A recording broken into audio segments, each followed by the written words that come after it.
Ayan, nandito ako ngayon sa MotorStar Parañaque Better Living. February 1, 2024. Sobrang late upload na tayo ngayon. MotorStar is a China-made brand.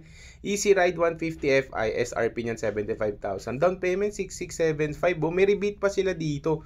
So pag 36 months ka, 3,750 ka. So ito yung counterpart ng mga NMAX. Pero kung gusto mo ng budget meal, okay na to. Kasi ang ganda rin ng kulay ng MotorStar na to kasi red.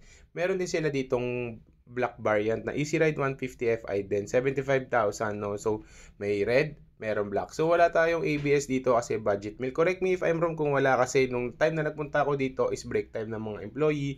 Gusto nila akong i-assist pero nag-insist ako na wag niyo na akong tulungan kasi break time. Easy Ride 125, no, counterpart ng Mio. Napakamura, 45,000 kasi nga China. Pero syempre, pag sinasabing China, sirain. Pero no one knows naman kung ano mangyayari talaga, no? Kasi nasa inyo pa rin naman kung paano nyo i-maintain ang motor. Kung nakikita nyo yung MotorStar na to, kulay red, ang ganda talaga ng finish ng red. Kasi binubudol ko dito si Rizali. Dahil tapos na siya dito kumuha ng motor na Mio niya. So sabi ko, kuha ka na para may bago ka na. So madami sila dito. Ito yung parang Zeus. Ayan, no. So 24,000 may bago ka ng motor dito. Pero ito used na tong mga to. Nicest 110, no. So ito ang itsura ng NMAX na counterpart. Ang ganda niya dito, promise, ng contrast ng red and black nating accent dito. Sa panel gauge, sa handlebar, sa belly niya, ayan. Ang ganda, yung gas tank niya pala nasa baba na rin kagaya ng mga NMAX. Yung itsura na rin niya pindutan, parang NMAX din talaga.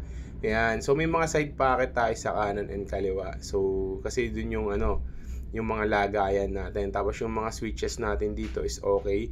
So, ayan, yung gas tank niya nandun na sa baba. Tapos meron tayong upuan dito. So, hindi ko na pinabuksan kasi ayoko talaga mang-istorbo na kumakain. So, meron silang charger na doon, no? So, okay na yan para sa price niya. Tapos may side pocket na rin tayo lagayan ng tubig yan. Kung ano mo, nakita nyo, loob check. Kasyang-kasya naman tayo dito. So, okay naman to kung gusto mo ng Sabi ko, pasok mo cellphone mo. Ayan. Pasok. Pero syempre, wag tayo mag-iiwan ng mga unattended na mga gamit sa loob ng motor kasi di naman natin alam kung ano mangyayari sa mga yan, di ba? So, ingat-ingat lang. So, madaming variant dito sa MotorStar Better Living branch. So, search nyo na lang. So, ito yung black. No, ang ganda rin na black pero mas nagagandahan ako sa red, promise. Kasi ang shiny ng red niya. So, ayan. So, nakikita niyo naman yung mga itsura niya. Parang mga typical PCX na itsura lang din. 150 Fi. So, Fi means fuel injected na po siya. Yun nga lang siguro walang ABS to. Correct me if I'm wrong. So, meron silang blue variant. Ang ganda din, promise, ng color scheme ng mga MotorStar. Hindi nila tinipid yung pagkakakulay. Ang dami, may mga easy ride din na ito. Ayan, o. Oh, ang ganda ng kulay niya. Ang ganda rin ng tapakan niya. Ayan.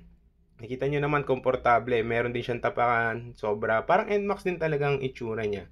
Pero syempre, ito budget meal kasi China. Pero nasa inyo na yan kung mag-branded kayo or mag-China kayo. So syempre, nasa inyo na yan. So tuwang-tuwa siya kasi syempre nakikita niya. Pero nag-consult siya, ayaw niya daw tong brand na to. Pero pinag ko na lang din para sa magustong mag-avail nitong brand na to. So yun lang, nandito kasi ako sa Better Living. So sabi ko, sadyain ko na lang dito. May mga mekaniko lang din sila dito.